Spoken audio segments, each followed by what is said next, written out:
right, well, back to the on-track portion of the race this past weekend. I know, Freddie, shout out, you guys had a solid day yesterday, and congrats to Hendrick on Cup win number 300 with Byron's She win. just slapped you. And solid day. Congrats to Hendrick. but back to you. I know that last restart really changed the game for you. You know, looking. You think? Looking as you were spotting from the lead, what would you possibly have done differently? What could have changed for you? Listen, nothing. We needed to execute better. We did 2 or 3 restarts, and we got away. Well, the one with Larson, I don't know. You know, we had an aggressive restart. Everybody's being aggressive, racing for the lead, and Kyle spun out.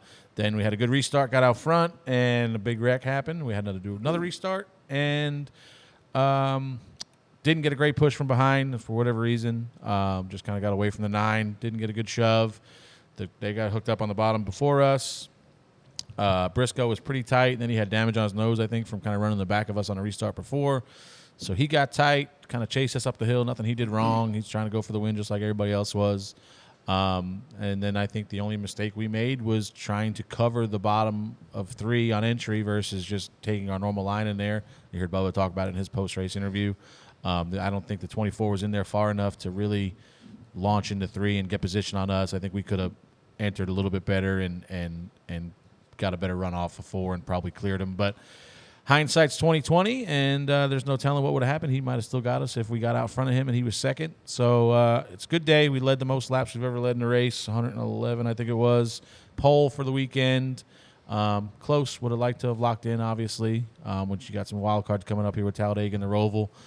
But not in the cards that day, so all you can do is learn from it, move on. And all the way around, best weekend Bubba Wallace has ever had in a Cup car. Easily. Led the most laps he's ever led. I don't know. That Kansas weekend was pretty good. No, I mean, you won the race, but he started from the pole. Yep. Led the most laps you've ever led, 111 laps, right? I think the next most laps is like 80 at another track like Richmond or somewhere. I mean, you had 2 good stages. You didn't end up getting a lot of points out of them. You're there to win the race at the end of the race, and you didn't. Yeah, and you know, I've seen a lot of people questioning our decision making in the first stage of whether or not we should have stayed out to chase 10 points versus first of all, we were playing to win the game. You know, you hear that, you know, Herm Edwards play to win the game. Yeah. And we thought we had a car capable of winning. We did. And to the point of, you know, we should have just took the 10 stage points. Well, look at the guy that I would have easily taken the 10 stage points at that point. That's guaranteed 10 points. Yeah, but look From at there on out, look you're at not the guy that guaranteed won them. anything. Look at the guy that won the 10 stage points. Did you ever see him again after he lost the lead? I don't even know who was. Who was it? Tyler Reddick. Did you ever see him again? Well, he also drove into the fence. But Not because he was back there in 20th trying to. But you he was buried in traffic. To me, you had a better car than him as well. Well, I mean, they should be the same. I mean, they're set up. You know, they're out of the same stable. But are you saying Bubba Wallace is better than Tyler Reddick? But I'm just saying, like, it's easy to see. You can't. I don't think you can throw away your entire race to chase stage points because we've done that this year. We did it at Bristol, and it was the reason we transferred. But because we got them 10 stage or 8 stage points, whatever it was, we were never in contention for the race again. We did it at Michigan earlier this year. We chased stage points. We got good stage points, but then we finished mid-pack because we could never get our track position So now back. you didn't get the stage points, and you still finished. And we got the 6th, and we got the 6th highest points in the race. And the guy that got the 10 stage points finished 40th. Yeah, but I don't know if you can compare that guy because it could have been anybody that stayed out. There was only 4 or 5 guys that got points in both stages. You're obviously stronger than that car, so I think Bubba. Who knows how it would have worked out? Nobody really knows. We were. I just don't know how you pass up 10 guaranteed points right there. Just because we knew that we were going to end up what the 45 ended up with. Eventually, you're going to chase them stage points, but eventually you're going to have to restart in the 20s. And if you restart in the 20s there, you're not getting back to the front. No. So we took the chance of we're going to go to try to win the race. And we got the 5th highest points on the day. We were in contention, probably should have won the race. I don't know how you can question that. I get it. Obviously, would we have liked to have gotten everything perfect world, get them 10 stage points? Well, and I then can tell you how you can question it. You can question it because there's more points on the table. That's how you question it. But I'm just saying, like, the guy that got the 10 stage points, TJ, got 22 points on the day. He got 10 points in that stage. He got 22 on the day. We got 37 points. But he was never in contention all day. He led the race for half. No. He was in the top 5, stayed out. He was in the top 5, stayed out. He wasn't to me, Reddick. Did you ever see Reddick all day and be like, "Oh man, that guy's gonna win"? He was running in the top 5 before that. I never looked at him and thought he was gonna win. I looked at your car and thought, "Okay, that guy's." You got never a shot looked at to him win. because thought he was gonna win because he was buried in traffic the rest of the day. I'm just saying, it's hard to pass up points, man. You're right, but at this situation, was it the right call or wrong call?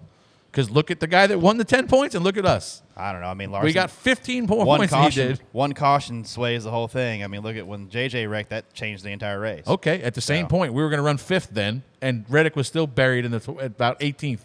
Just saying. I know what you're just saying. You're wrong. That's all there is to it. Well, so you can tell me when every caution is going to be the rest of the race? It doesn't matter. What I'm telling you is if you try to get stage points there, you're setting yourself up to be buried the whole second half of the race. That's all there is to it. I mean, I just think there's a lot of opportunity because there was a lot of different pit strategies. We were buried with 10 to go in the race. We were 17th. We finished 7th. Okay. So, but I'm just saying, we've done this before, and we did it last week at Bristol. We did it a couple weeks, or whatever, a month ago at Michigan. Well, that just tells you. We come off pit road with the next to last caution. We're 17th. We're buried. Yeah, and you got how many wrecks in front of you to get positions?